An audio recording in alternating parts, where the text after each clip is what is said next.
আসসালামু আলাইকুম এভরিওয়ান। তো আজকে আপনাদের দেখাবো ব্রিলিয়ান্ট অ্যাপে কিভাবে রিচার্জ করবেন বিকাশ থেকে।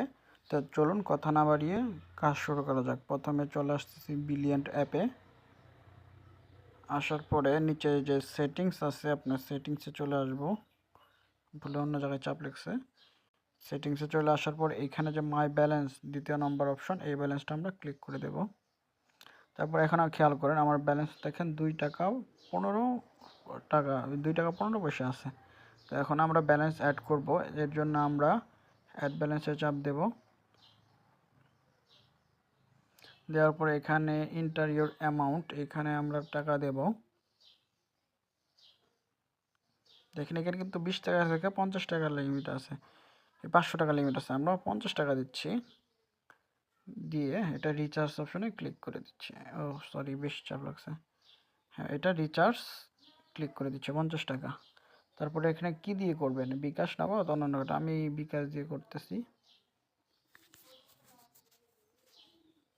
তারপরে এখানে বিকাশ অ্যাকাউন্ট নাম্বারটা দিয়ে দিবেন।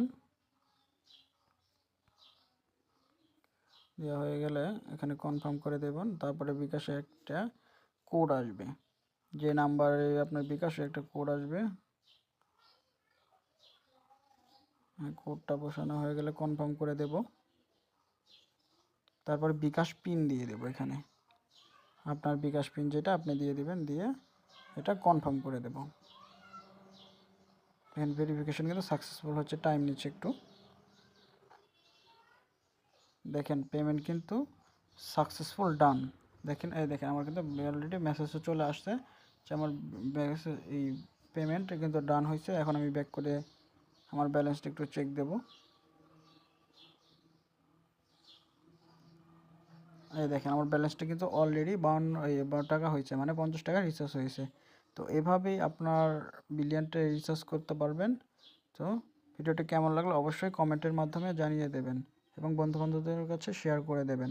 Thanks for watching.